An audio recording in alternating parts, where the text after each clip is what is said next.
Okay, well, we'll make a start. So yes, for those of you who don't know, I'm Laura Jeffrey and I am the librarian here, and I'm going to be co-presenting this morning with Alberto, and this is his last workshop for Wolfson as he's moving on to Murray Edwards from next week. So the structure for today's session, sorry, this isn't is we're going to focus on 4 particular areas. So first of all, thinking about reducing your word count and streamlining your prose, then a little bit more about proofreading. So the two kind of go hand in hand, but there are some sort of subtle differences. And then we're going to think a little bit about editing a long document in Word. So putting in headers and page numbers. So this might be something you're already familiar with, which is one of the reasons we pushed it a little bit further along. So if it's not relevant, then feel free to leave at that stage.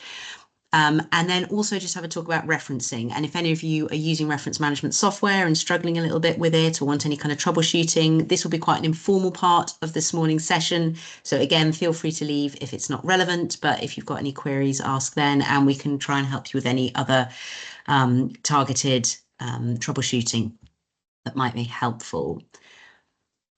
Okay, so you've got to the stage where possibly your first draft is finished, and if you print it out, it might look something like this, and it can feel pretty overwhelming because quite often with a first draft, you'll find that all your ideas are in there. There's absolutely everything that you've kind of wanted to get hold of as you've gone along, and you're now in a position to kind of knock it into shape and think a little bit about putting extra structure into that, spotting kind of issues around repetition, beginning to kind of get possibly down within a particular word count. Now, I know for some people it's the other way around. You know, you finished your first draft and you haven't got enough.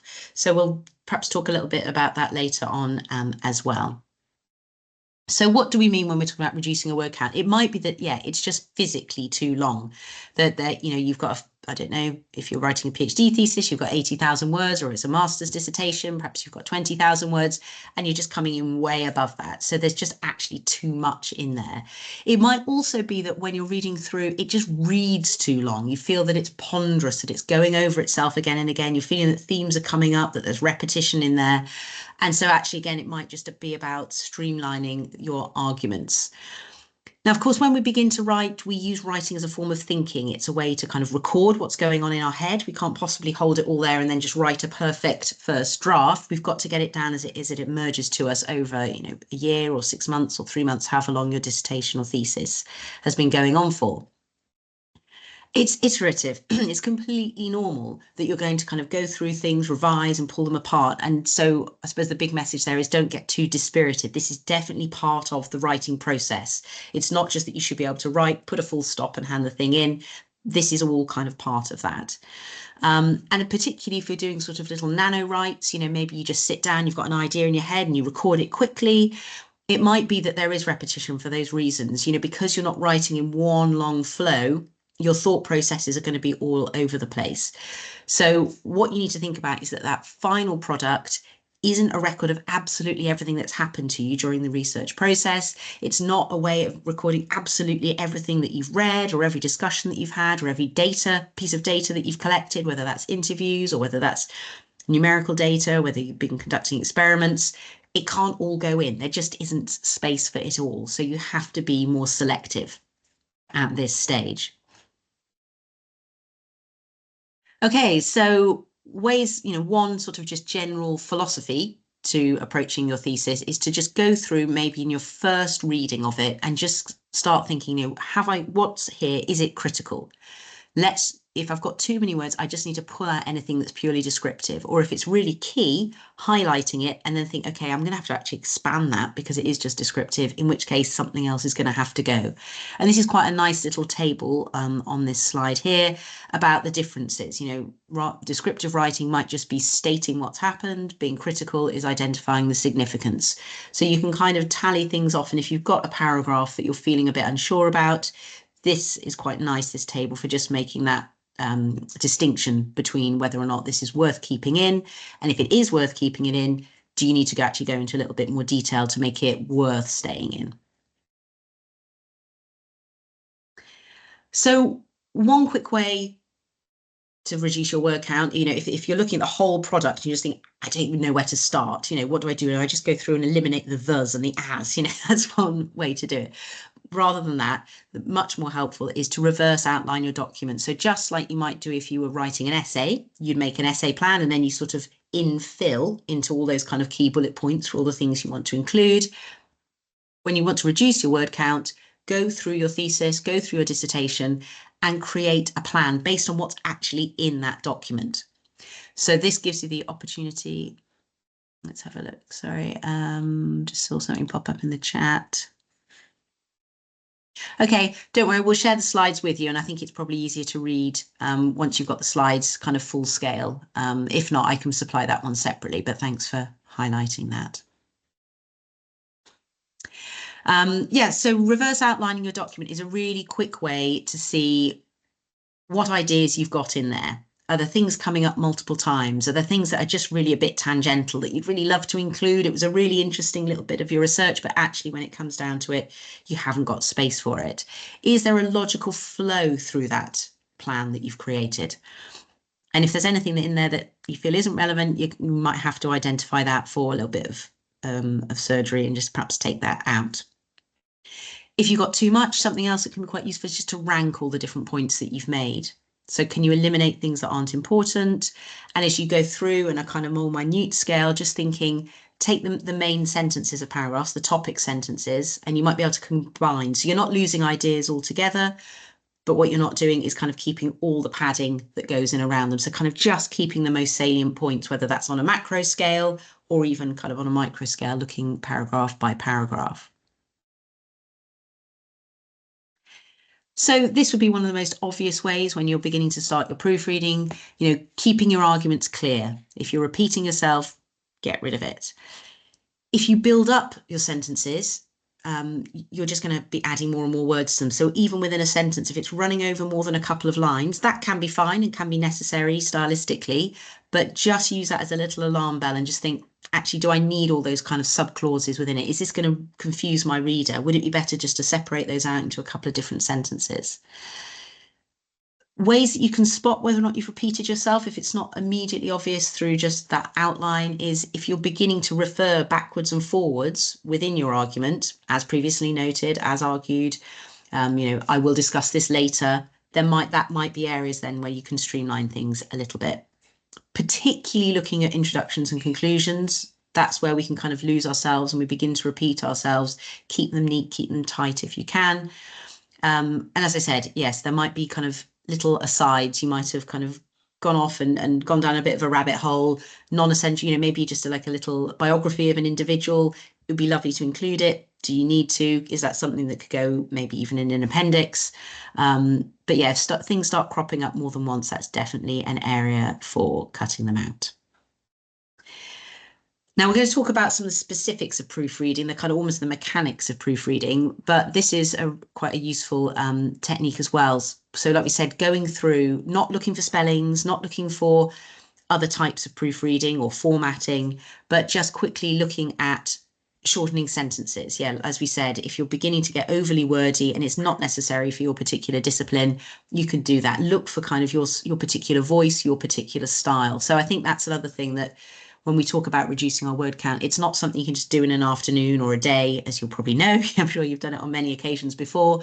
But this is going to be a significant chunk of time. You're going to be going back through that thesis with a different lens each time. You'll be looking for different things. If you try and do it all at once, it's going to get really messy for you.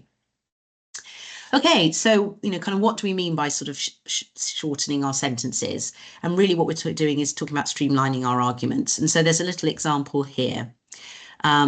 Here's a sentence with 40 words in, and then it's rewritten more straightforwardly with just 21 words. And I know this can't always be done. I know that sometimes some of the ideas are so in depth, you're going to be exploring things in great detail, and it's just not going to be possible. But where you have sentences that can be shortened, this is just quite a nice example. So I just give you like 30 seconds just to look at the two and see whether or not you think you get the meaning in the second one in the same way that you do as the first.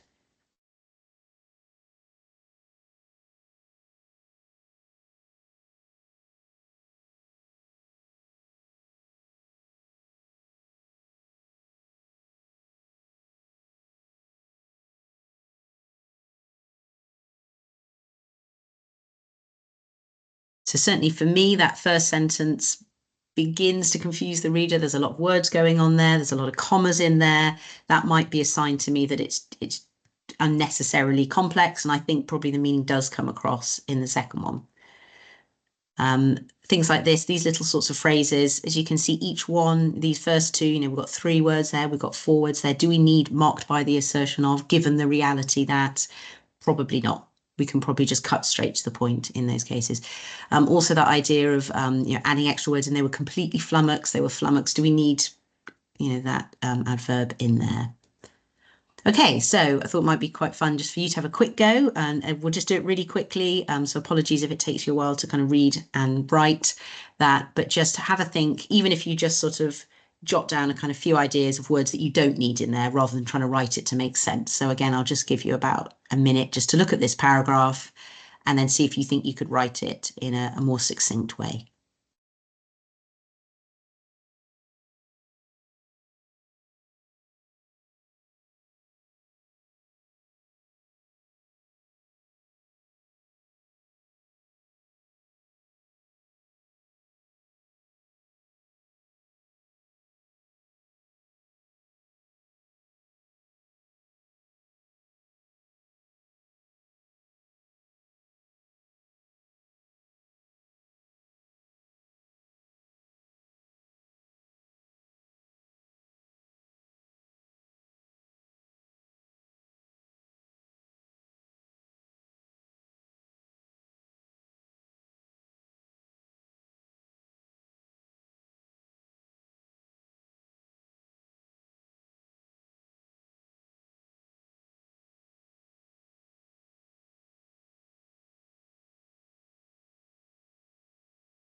Okay, so that's super quick. But this perhaps is a way that you could almost halve the number of words that you've got in those couple of sentences. Again, I'd be interested to hear your thoughts, whether or not you feel you get the same meaning across. But there can be chunks like this where, if it feels pretty descriptive, you perhaps can limit the number of words that you've got in your thesis.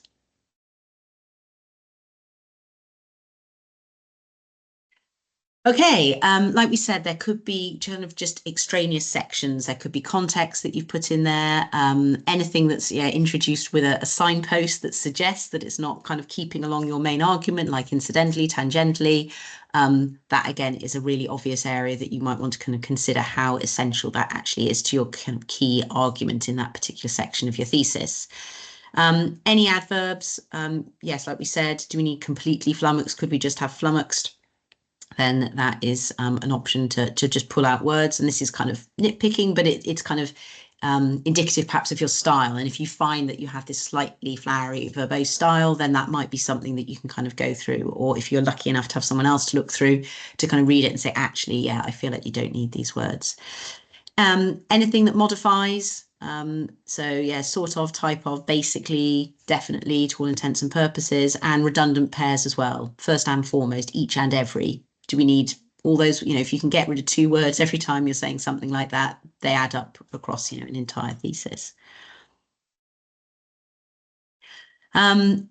Yeah, tautology works in a kind of similar way to those sorts of pairs. We don't need to say an unexpected surprise. The nature of the surprise is that it is unexpected, but we often, find ourselves doing this. Each individual, again, it's pretty obvious that we don't need both those words. There's, twice as many words. So there's a good example of here, because a great many of the words in this sentence are basically unnecessary. It'd be a very good idea to edit somewhat for conciseness, and then we can just strip that down to a single line there.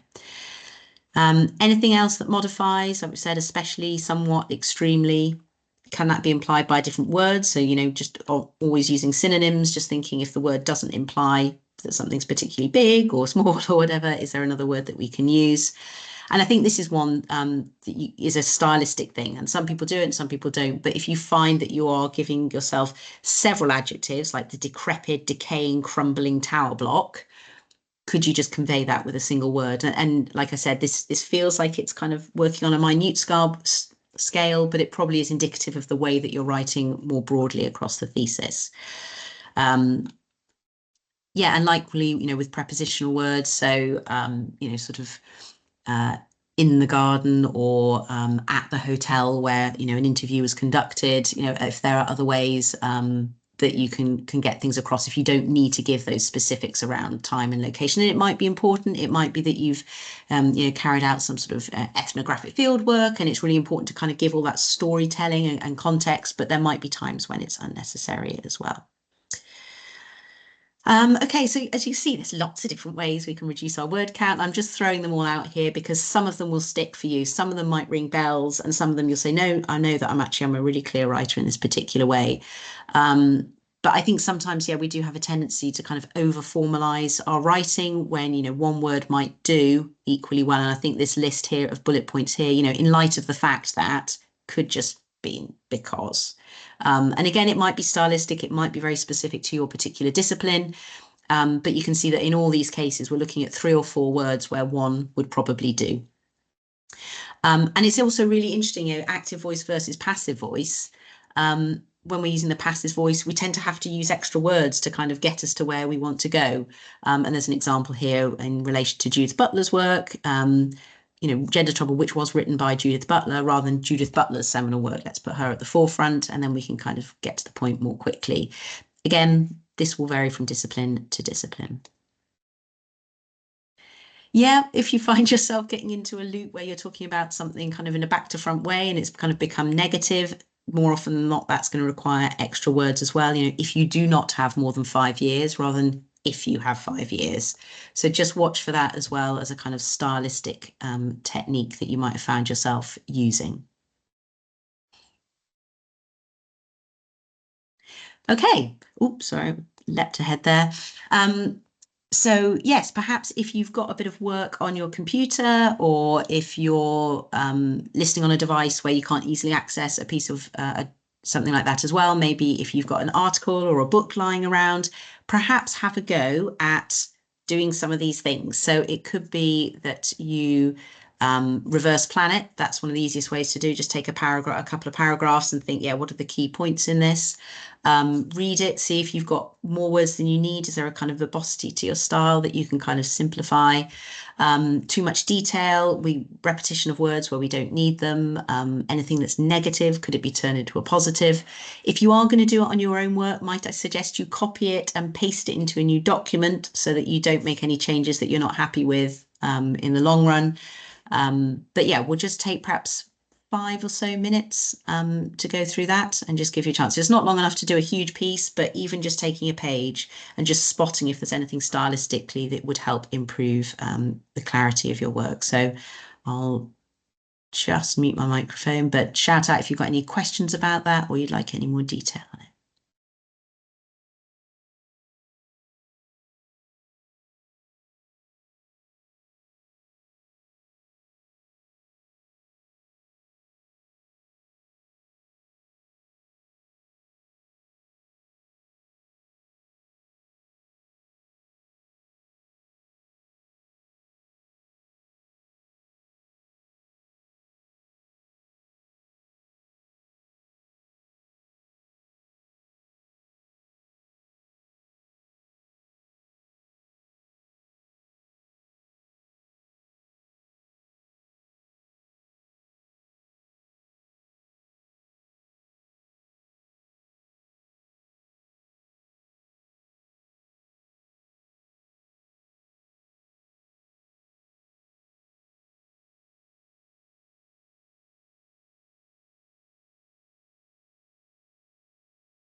Sorry, I should have said this before. I've put the slides online in this. There's a link in the chat.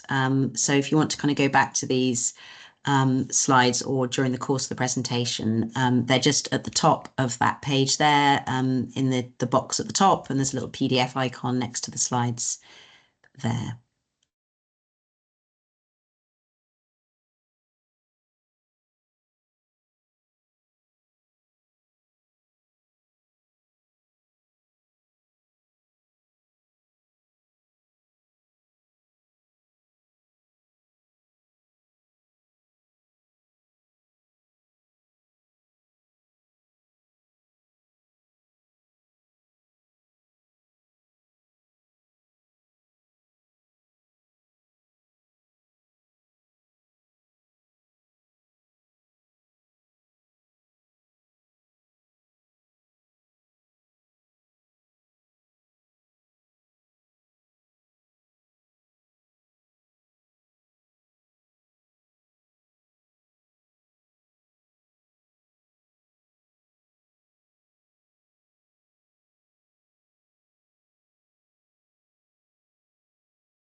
Okay, I know that isn't really long enough to do any meaningful editing, but I hope it's given you the opportunity just to kind of think about some of the things you might want to look for. I don't know if anyone's willing to share in the chat whether stylistically they know that they're guilty of doing a few of those things.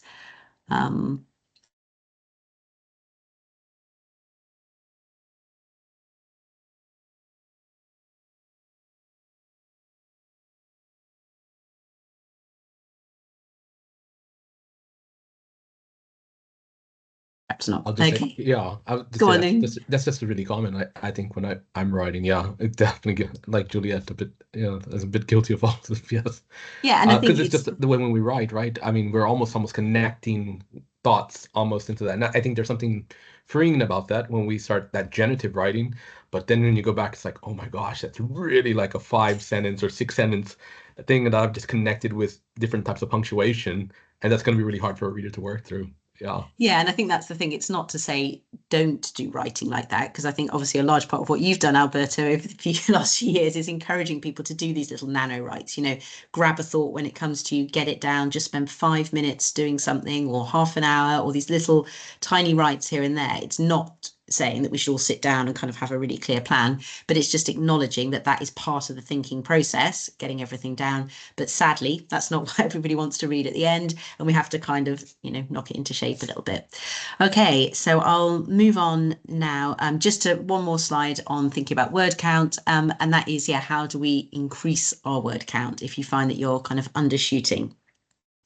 So this would be an example. This is kind of the reverse of what we've just said. So if you feel that something's kind of underdeveloped, if there isn't enough detail in there, that's not saying just add descriptive content, but think about how you can bring in kind of contextual information, kind of wider arguments. Are there other examples? Are there anecdotes that you could bring in? Is there another data set that you could refer to, even if you haven't got time to kind of analyze it in detail? Really pull apart your thesis statement. So go back to that. You've got your question, then try and write that in maybe 2 or 3 sentences and just think, what would be all the little bits that I would want to bring into this? Is there any aspect that I haven't given equal weighting to? Wherever possible, obviously bringing in other points of view. So if you feel that your narrative is kind of super streamlined and it's just in support of your own argument, maybe bringing in some kind of opposing arguments as well, just to kind of show the full breadth of debate that's out there. Almost just looking actually at the size of your paragraphs. If something looks thin, it might just be smaller than all the others, or it just feels thin. It feels like there's maybe only kind of a very, very singular point within there. Is there something else that you can kind of bulk out? Doing a little bit more reading might help if you've got the time to do that. Otherwise, just going into more depth on the things that you have already read, bringing in analysis, connecting up more of your reading, if that's possible. And I know that's really difficult to do, because when you finish something and put a full stop on it, you feel like that's all I've got to say on it. But these might just give you a few pointers, a few different ways to kind of go into a little bit more detail if you need to. Okay, I will now hand over to Alberto, who can hopefully wrestle control off me.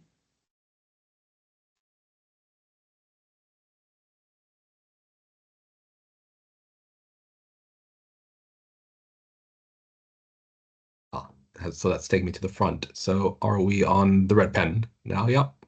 Perfect. Great. Okay, so now just moving on, then what we'll do is we'll talk a little bit about proofreading. And I think there's something really quite nice in what you just said, Laura, is that a lot of what we do through the writing retreats and the writing right here, right now is on Wednesdays, is this type of messy generative writing. And I think this fits so nicely, this workshop here, because now that you've got your ideas out and things like that, it's about kind of refining it. And that's quite a natural thing to do when you think about if writing is a type of process and writing is thinking, you're just refining your thoughts a little bit more. And I think that's the beauty about this. So moving on to proofreading then. Often when people are talking about this type of stage, they often kind of mix proofreading and editing together. They use them as synonymous here. And I think that's a bit of a mistake because editing is somewhat concerned with type of more global issues in your writing. So these will be things such as the strengths of your argument. Does your argument flow? How well supported it is?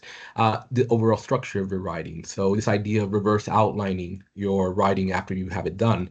Do the ideas kind of fit naturally and flow into each other? How clear is your argument coming across in a certain sense? And then thinking about the style in terms of the way you introduce things or kind of flow out from them. How do you support your evidence? So that is more in the line of editing. And proofreading, on the other hand, is a bit more concerned on the type of surface level issues. So this will be stuff like spelling, the punctuation, your use of grammar. So one way I kind of think about it to make it a little bit more concrete is thinking about basically type of renovating an apartment. And I think this is really quite apt for me right now because we're having our bathroom redone. So in the sense of editing would be in a certain sense, like if I want a bigger bathroom, I want to break down some walls, make a little bit more space. Perhaps I want the shower box a little bit bigger. So how am I going to do that? And that might be involved making some type of structural changes to the room. Whereas proofreading would be more in terms of like, okay, what type of colors do I want there? Do I want a little bit more tiles or should I have basically plaster on there? Basically in terms of the warmth of the colors and things like that. So those are the two differences, I think, between editing, which is much more structural, and proofreading, which is much more surface level here. And why is it important? And I think one thing, when you look at our WolfWorks workshops, we've been talking about building up your writing in a certain sense and how the different aspects of our workshops fit into the writing process. So, for example, note making, literature searching, time management, academic writing. So all these are kind of helping you to kind of get your content into this final research project or a project that you're working on here. And it's easy to think in a certain sense that, okay, it must be all about content then.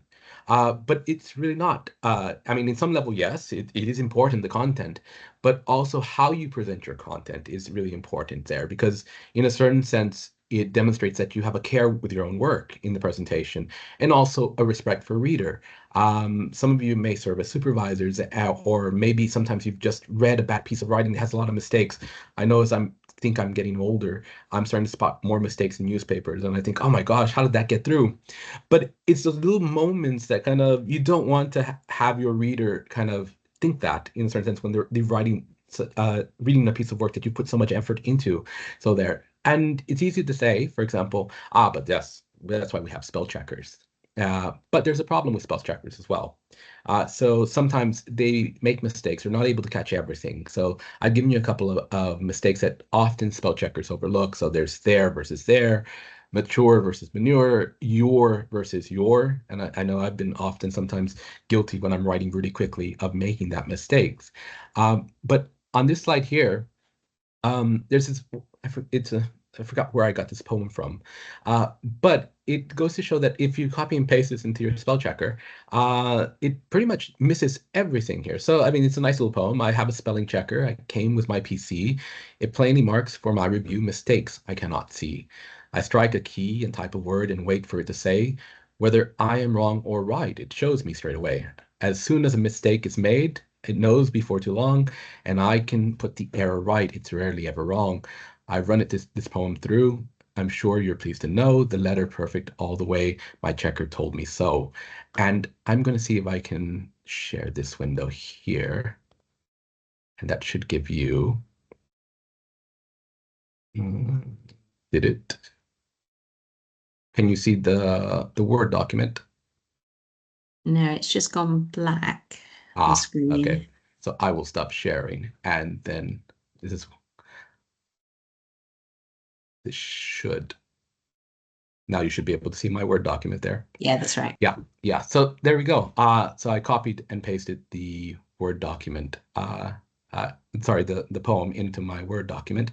And you can see that basically, yeah, it's caught perhaps an an or, it knows, sure, but everything else, it pretty much has gone through on our Word. And I think that's because, I think now let's stop sharing and go back to my,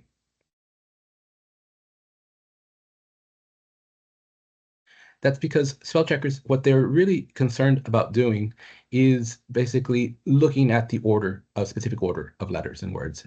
So they're trying to more rely on that rather on basically in terms of the semantic sense of what you're meaning. So yes, you've caught it phonetically, but in terms of the writing, it quite misses that. So then that's why we get back to the importance of proofreading here. We can't necessarily completely rely on spell checkers. So prior to proofreading, there are a couple of things. And I think one of the things is you don't want to edit and proofread at the same time. So going back to the very beginning, these are two separate things that if you're going to spend time proofreading and then you're going to go back and make a type of structural change, what you'll then find is that you've kind of then have to go back and proofread again because new mistakes, new errors might be made. So keep them separate as separate type of activities there. The next thing you would probably want to do before you start to proofread is give yourself some distance from the text. And this is providing that type of cognitive distance from your work. And what I mean by that, it's basically you're so embedded in your work. And sometimes when you're reading through, you kind of know what's going to come next. So your mind has a wonderful way of just kind of filling in really quickly. It's optimized to kind of just make sense that way. So you want to give yourself some time in between, basically, when you finished writing and you start proofreading. And that's really just to kind of help erode that mental image you have of your work there. Because then what we don't want to do is autocorrect in our own heads the errors that might be able to see. So then also, if you can, try to proofread from a printed out document here. And I think there is research out there that shows that reading on paper really helps to increase our comprehension and also our reading efficiency there. And I think it's just kind of something in the tactile nature of being able to kind of work with the text. And I'm a really big fan of active reading, so I like writing on my text a lot, and it helps me think. But also, I think that's the research shows that it helps us to kind of comprehend the words on the text a little bit more there. Also, double space your draft if you can. And this is kind of to provide that type of distance between the words, but also gives you space to kind of write where you ever need, if you need to make corrections there. So going on then to the first step, read the text out loud. And I think this is a way because it helps us to process information in a different way. We can read, sometimes we read silently. Again, we have the tendency to somewhat autocorrect there. But by hearing it, actually pronouncing it, we get a larger sense of what we're saying there. And we can sometimes stop. Or basically, I know sometimes when I'm reading, and I haven't put a comma in there, it's like my natural tendency was I want to take a break or I want to take a breath. That is a somewhat signal for me to say, is the punctuation here or does it need punctuation? Also, if you can, read at a moderate pace. So when I used to teach high school, sometimes I would call on people to read, and they would start reading, and they would kind of go slow, and then blah, blah, blah, blah, blah, and they try to get to the end. So if you can, resist that urge. You want to read at a moderate pace, pronounce every word, every number. And again, this is this idea of slowing down and really having some time with the text. If you need to, use your finger to kind of follow along to avoid skipping words, especially if it's a long text. Also, that you'll find that it's a bit of an exercise as well, especially if you're not used to reading out loud. You'll get a little bit tired. So helping to read moderately kind of keeps you honest with that, and you can take breaks in between. Tip number 2, and this kind of follows along from basically reading with a finger, read with a ruler line by line. And again, this will help you to resist the urge to skip ahead. As I said, we're familiar. You're probably familiar with the text already. You've written it, you've worked through it, but it helps to keep you focused, reading word for word there. And then you can also do it if you don't have a ruler.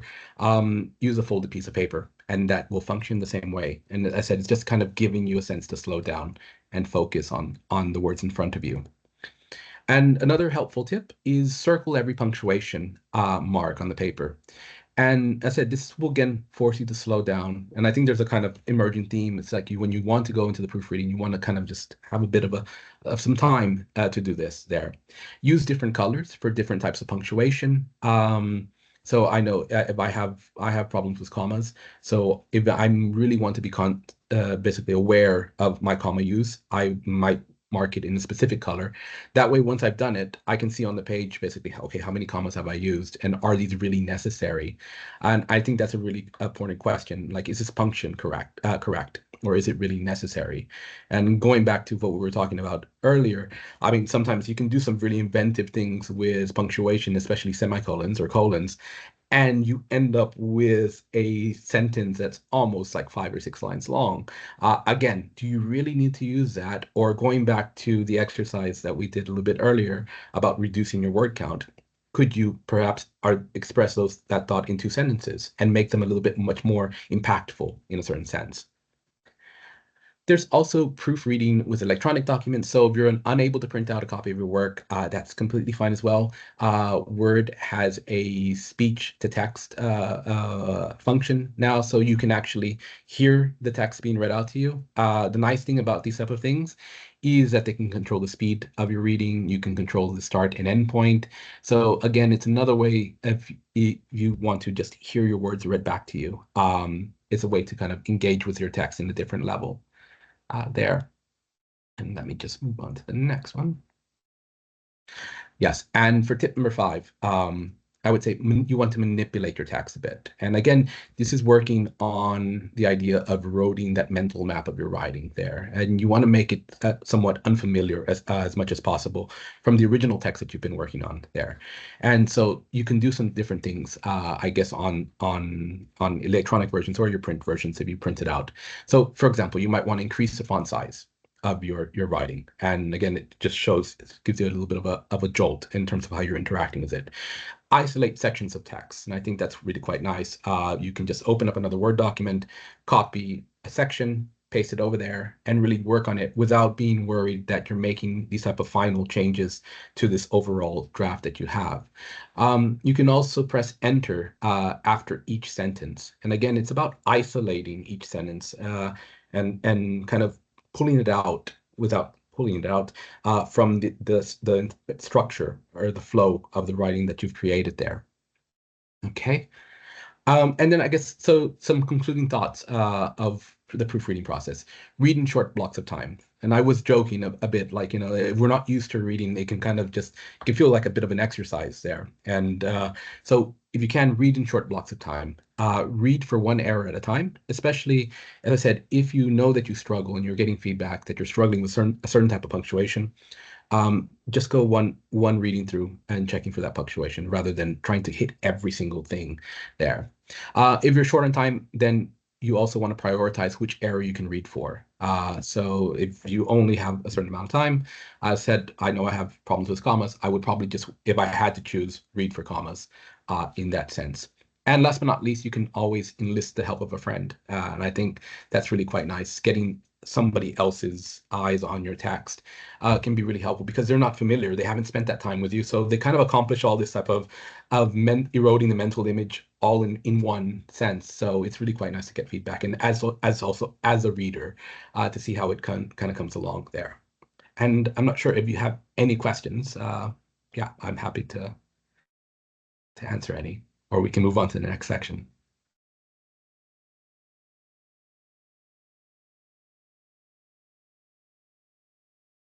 All right, Laura, I think we'll hand it back to you. Yeah, thanks, Albert. If anyone's got questions, do just type them, and I'll just take a few seconds just to get the next bit of the presentation up anyway.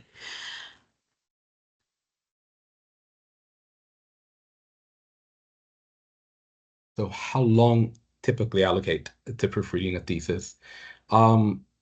Ideally, probably as long as possible. And that's not I know that's not a hard rule, but I think, well, the nice thing is, if you're not familiar, we do have a free proofreading service through also. So you can do it on your own, but we can also we can try to help as well. And we usually ask because from our volunteers, because they're volunteers, we usually ask about 2.5 weeks. If you're writing a PhD, a little bit longer would be helpful because the volunteers kind of fit it in between. But I would say if you give about 3 weeks or 3.5 weeks for a PhD, which is 78,000, depending around that range, that is something that's we can possibly help with. But if you were going to do it on your own, then again, you probably want to give yourself as much time, because I think as you're being hyper focused on this type of surface level uh, process, you need to take breaks in between quite frequently before you start auto-correcting your own work.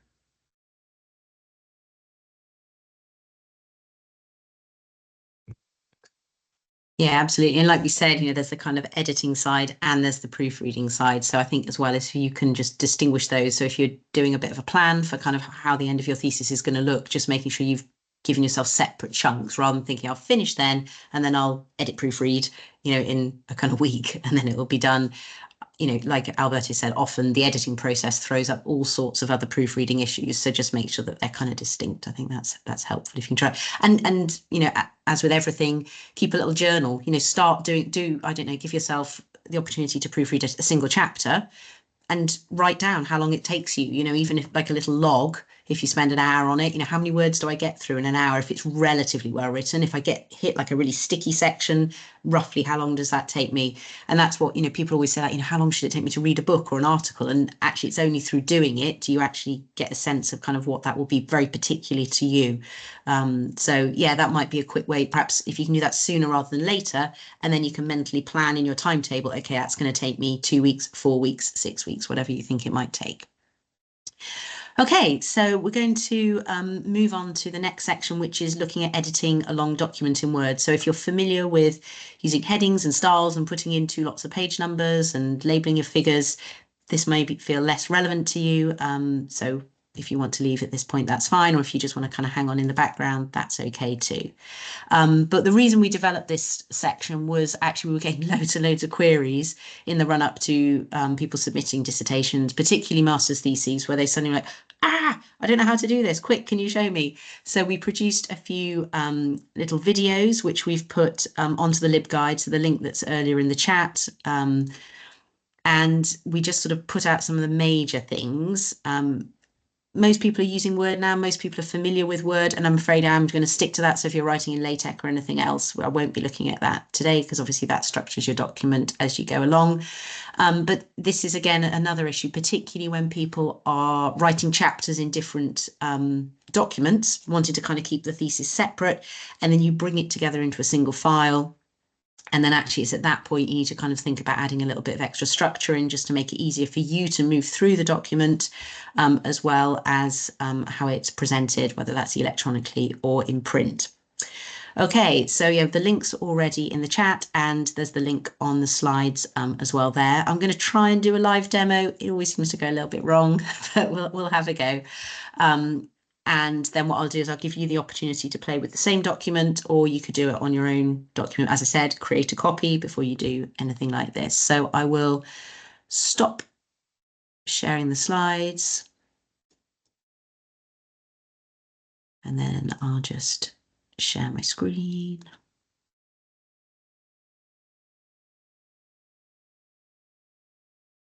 Okay, so hopefully everyone can see this unformatted document in Word. So here I've just been writing in sort of plain text, and I've got a few images in there. I've got a few different sections, but there's no real structure to it at all. One of the reasons we do this is essentially you're putting a little bit of code into your document, which makes it easier for Word to do things like generate tables of contents, tables of figures, and yeah, to be able to structure different sets of page numbers as well. So one of the main things to use are the styles. So hopefully people are familiar with these. If not, then Word comes with a set of pre-made styles. I don't like them, and I would be fascinated to know why most of them come in blue. That just to me seems really counterintuitive. Maybe it's just to pull it out so you know that you've kind of coded something as a heading. I would prefer mine to be in black. So I always go in and I've created a series of styles that I want to use. So for example, this is words heading 1 to label in terms of a hierarchy. You know, this is kind of not the title of my document, but it's the most important heading that will appear in lots of different sections. And you can right click on that and click modify. And then you can choose what you want it to be based on. So if I want something to be based on the normal style, or to be heading 1 or heading 4, that comes with a set of kind of presets. So you can see there's this dark blue color. It wants it to be bold and italic and size 12. And I can just play around with that and fiddle with it. And then I can name it accordingly to my particular ranking of that particular style. So for me, I would want something potentially as my title. So this is the title of my document, and that comes with a set of preset settings. So as you see, as I come off it, it becomes normal text, but by clicking LJ title, it makes it size 16 and it makes it bold.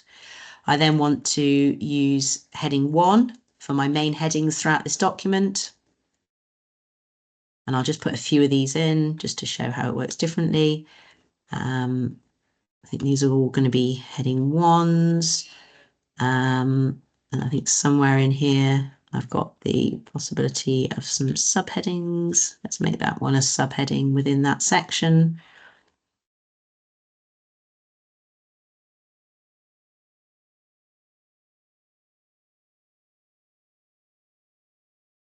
Okay, yeah, let's just do that for now. And then what that enables me to do, for those of you who haven't done it before, is to insert a table of contents. So I can decide how many levels of headings, and this again will just depend on your thesis. If you've got, 5 and 6 levels of different headings, you might not want them all to appear in your table of contents. So just going to the bottom of that list there, custom table of contents, you can play around with that. But for now, we'll just go with the most obvious one. What's happened here?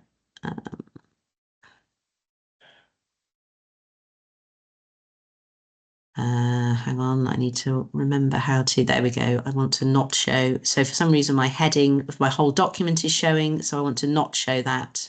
And then I can just update my entire table.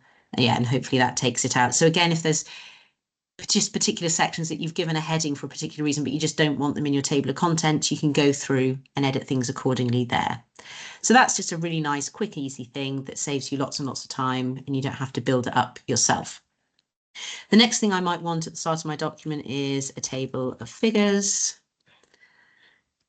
And I need to give my figures titles in order to be able to do that. So I would just click on any images or any tables that I've got, and I'm just then going to insert a caption. I might want it to say figure 1.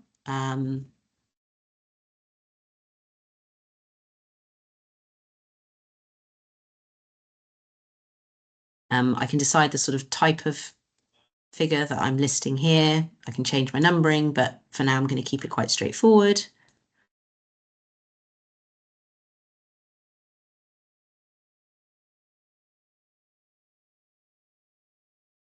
Matter we put, and then we can go back to where we want to insert our table of figures, and then just click on from the menu here. So this is all just from the referencing menu. Again, I can play around with, what I want the leader to be between the text and the number. I can change the dashes. Do I want to show page numbers? What do I want it to look like? But you can play around with that. And then I might go back to this and think, not really sure, do I actually want that there? So you can edit things. You can edit them from within the menu there. And then I can just update my table. And you can see, I've lost the whole thing there. Okay, I'll have to play around with that. Sorry, didn't do that earlier. But that's another way that you can edit it directly from within the captions of your figures. Okay, so obviously with a long document, we're going to need to insert some breaks. So we can do that either from this menu here, but also from the layout menu. And I find this one actually is easier to do. So when you're inserting breaks for page numbers, for different page numbers, rather than making a page break, which is the kind of most common one that we would all stick in, make sure that you put a section break in instead.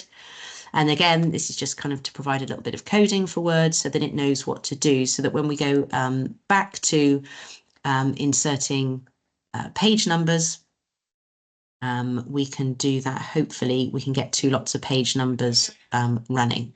So here we're going to put them, I'm going to put mine at the bottom of the page. You might have conventions within your particular discipline. So I might want them there, but you can see we've got section 1, and then you can see we move into section 2 here.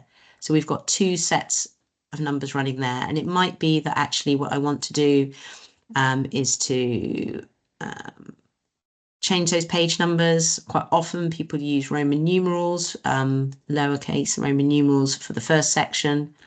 And then hopefully, yeah, you can see we've got 2 sets of numbers running through. So that can be helpful. And you might need several sections. You might want to have appendices that would have a different numerical section as well at the end. Now, another reason that we use headings in this way is to help with the view. Now, what Alberta was saying about drawing out some sections to help you with proofreading, I found that the outline view can be really helpful for doing that, particularly when they're a really massive document. You don't want to be scrolling through hundreds and hundreds of pages to kind of find the relevant section. So what you should be able to do, you can see these pluses down the side here. And what I should be able to do is kind of to collapse these sections. So I can collapse them, and then I could just focus on my introduction. And if you've got subheadings within a big chapter, again, you can just narrow it down. So this is a way of doing it so that you're not copying and pasting in and out of too many different documents in the worry that you lose your formatting, or that you might not even copy all the material over and you might have left a bit in another document, something like that. This is a way of kind of truncating your document to preview it, to read it. It also changes the way it looks, like Alberto said. It doesn't look quite the same, so that might help with, not preempting what's coming next as well. And just to say that if you are pulling things into a single document, then there's a way that you can do it. You can obviously just copy and paste everything in, but you can also insert files into your document as well. So it's from with the insert menu, and then there's a text section within that. And I know it'll be different on everyone's screens, depending on how big your screen is, but you can insert an object. And as you see, if I hover over it, it says insert an embedded object or text from another file into your document. So that's potentially a better way of merging lots and lots of documents if you've got chunks of writing all over the place, rather than copying and pasting. But do what works best for you. Obviously, particularly when you're under pressure, you just kind of want to stick to what you know. But there are some tips there, and all of this is on our LibGuide. So I've hopefully you can see that now, and you can see that's the second section in that top box there, just explaining how you can merge everything into a single document. And then there are the little short videos that just show you some of the things that I've demonstrated just now. So I will stop sharing, and from that page that I just showed you from the LibGuide, if you scroll down to the bottom, there's a section that says have a go, and I've put that unformatted document into that on that page, so you can just download that if you don't want to play around with a section of your own thesis. If you do, like I said, copy and paste it, put it into another document, just so that you don't mess anything up permanently. Okay, so perhaps if we just take 5 or 10 minutes just to have a play around, if you haven't used stars before, or particularly if you haven't changed them to your particular needs, perhaps played around with the different views. The outline view is quite nice, like I said, just to kind of see how that changes the way that you look at your own work.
Okay, so again, it's not a huge amount of time to really get stuck into something, but even if it just reminds you where these things are on the menu for Word, just to have a play around with, I hope that was helpful. And I just quickly went back to look at the document and realized what I did with the figure was I actually deleted the number.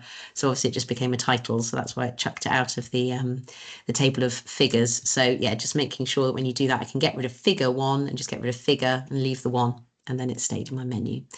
But yeah, obviously, we're not experts in this, but if you are having difficulty formatting anything, then just give us a shout and we can perhaps have a play around with it for you and just see if we can kind of help make things look the way that you want them to. Okay, so we're moving on to our final section now. With thinking a little bit about referencing, generating bibliographies. Obviously, that's a huge issue when you come to pulling together a thesis or a dissertation. So I will pass over to Alberto.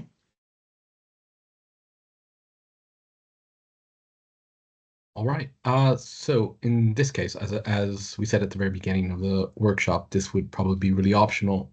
If you are already working with reference management software, or basically you're not at that stage, or maybe you're past that stage. So how really, if you would like to drop out, that's completely fine. If not, what I'm going to do is I'm going to go over just a very little quickly over Zotero, and I've become a bit evangelical about Zotero and reference management.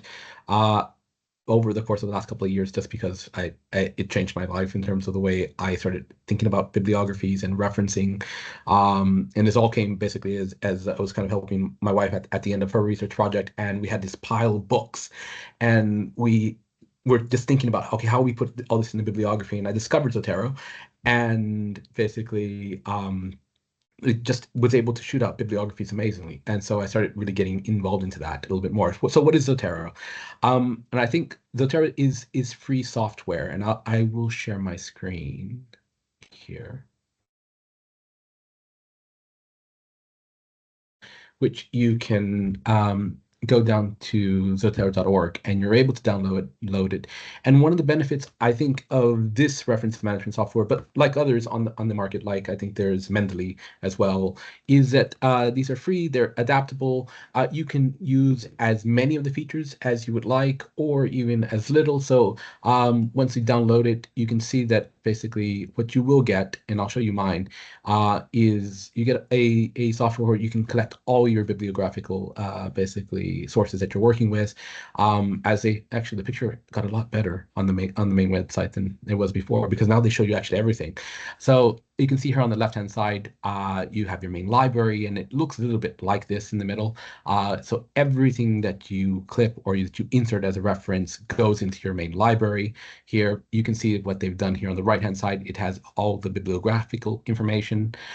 You can also, on the left-hand side, break down your work into chapters. So you can see the example that they've given here. You have a dissertation, and they have chapter 1, chapter 2, and you're able to assign your references directly into those chapters here. And I'll show you what that looks like a little bit more here. So once you download it, I said also the new version you can put it in dark mode, which is really quite nice for the white instead of having the white background. So if I wanted to add, I guess the big question would be basically how do you add a new folder? So you can see I have chapter 1. If you go right here to new collection, you can get it there, and I would say I want chapter 2.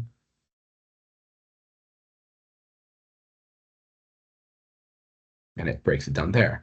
So once you download it, you also want to make sure that you download it gives you the option to download the web clipper here, so you can actually clip sources from there.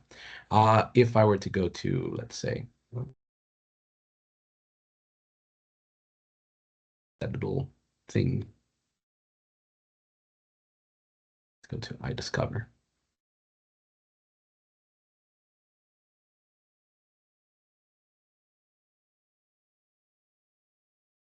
Really topic here.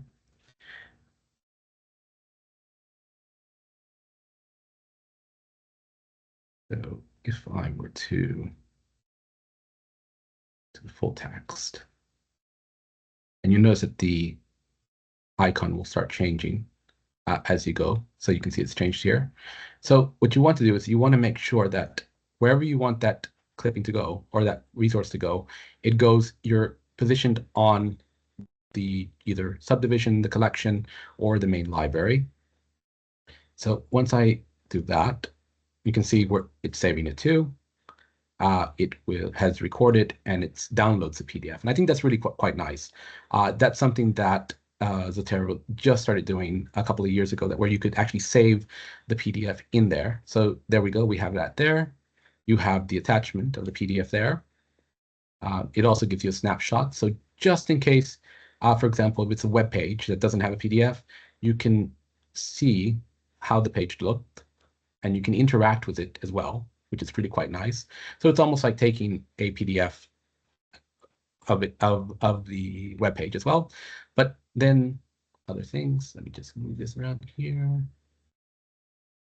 It's a snapshot. You can see that it's brought the title, the author, publication, all the necessary information that you would need to get a bibliographic reference there.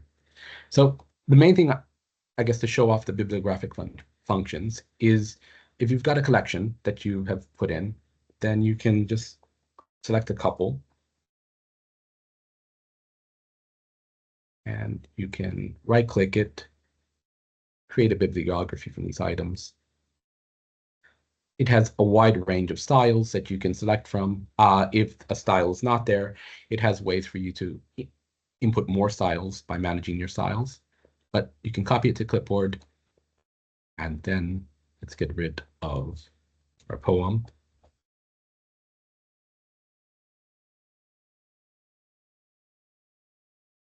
And it creates a bibliography very quickly from that. And it will be structured in the APA style, 7th edition, which is the one I selected. And I think that's really quite good. And I think on its own, if you just use it for that, that would help save a lot of time. The nice thing is that as you're writing, Zotero also has the ability to download their write in sight function on Word. So you've got here, you have to make sure that your Zotero software is open. But if I wanted to add citation, again, it will ask me which style. Press OK. Should have that. I can enter that. And then I just press add edit bibliography, and I've entered it right there. So then if I said,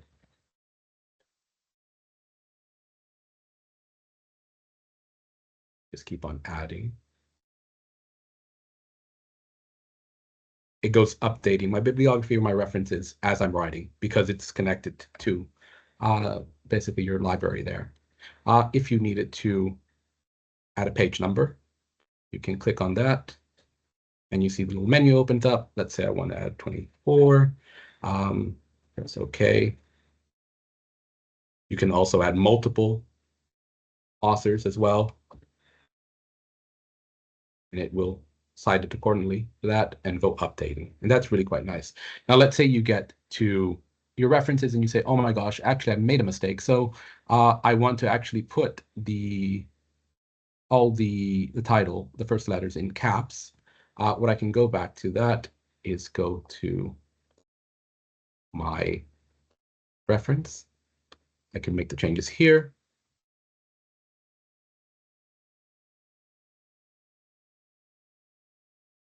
That's enough. And then go back to my Word document. And I just press refresh.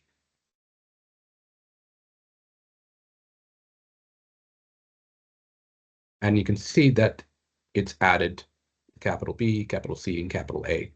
So that would be the only thing I would caution you is basically if you want to make any changes, make the changes in your main Zotero library first, and then go back here, because if you actually change it from here, it might mess up with the connectivity between the Zotero and your document. So always work from Zotero outwards that way there. So I was mentioning that you can get a PDF reader with Zotero, and I think this is really quite nice. because what you can do then is you can annotate or you can copy. And it goes making your highlighted posts right here. You can change the color. So you're giving some type of significance. You can also add notes. So if you found that basically this was really important, this part right here, you can just here, add it to a note, and it will cite it for you. And this is a really great space, because if you're engaging with the text and you want to do a little bit of that initial zero draft type of writing where you just want to get your thoughts and your reflections on it,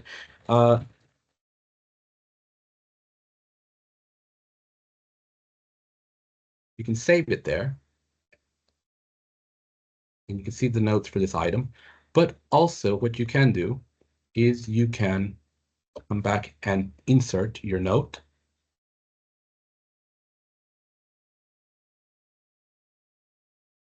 So you've got the note, so if you need to cite it from the text, and you have your initial thoughts here. And this is a part right here where you can go back and revise quite easily.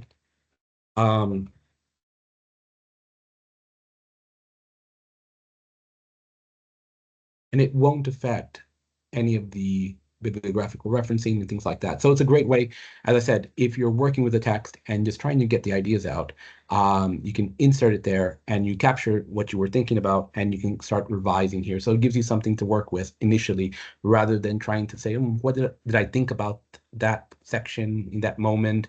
Why was this important? So you capture your thoughts, and it's part of fitting it into that overall larger writing process that we're thinking about there. Any other things I can mention about Zotero? So I could talk quite a bit about it. The nice thing, as I said, you can also give a color coding. And I think this is really popular in Mendeley as well, is that you can color code certain text. So right here, I put need to read. And where do you do that? Let's say right here under tags. So as you download articles and insert put books and things like that, you can put tags. And sometimes some of these tags, they come along with the resource because they come as part of the metadata with it. But you can get rid of them if you want. So you can just exit here, or you can add your own. I think this is really nice. So here I put need to read.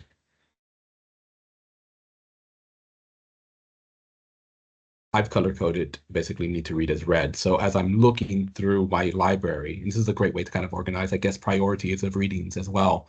Or if I have read, for example, here, again, I just want to add another tag. That way it keeps all my sources together, but I have a bit of a traffic light system of what I want. And if I wanted to basically add another tag, I could put should read next. And what I could do then is basically go down to my tags, should read next, right click it, I can assign a color, and I can put gold. And so there, I have my color codes there. And so that's another way to kind of just somewhat organize your readings as well, and in terms of your resources there. So I think I'll stop there. And then if you have any questions, it's a good chance to ask them, and we can see what we can do, some real life librarianship maybe in the wild. So Great, thanks for that really comprehensive overview, Alberto. It's yeah, there seems to be new features every single time we go in. Like it looks a little bit different. They've got new stuff, and it is really nice because it's community owned. It's not owned by a big corporation, and so all these kind of adaptations are because the community is demanding them. So it's becoming a kind of really strong tool to use, I think. yeah. Yeah, and they also have, I think, shared folders. So if you're working with a research group or you're working in tandem with another researcher, you can share that particular folder without opening up your entire library. They also have I think, a community of practice. So if you get stuck in something, they have moderators that actually are really responsive to things that you might not know. Or for example, in Chicago styling, depending if it needs to come out in a certain format, but it's not necessarily coming out. You have people that are willing to just help, and I think that's really quite nice, as you said. Yeah.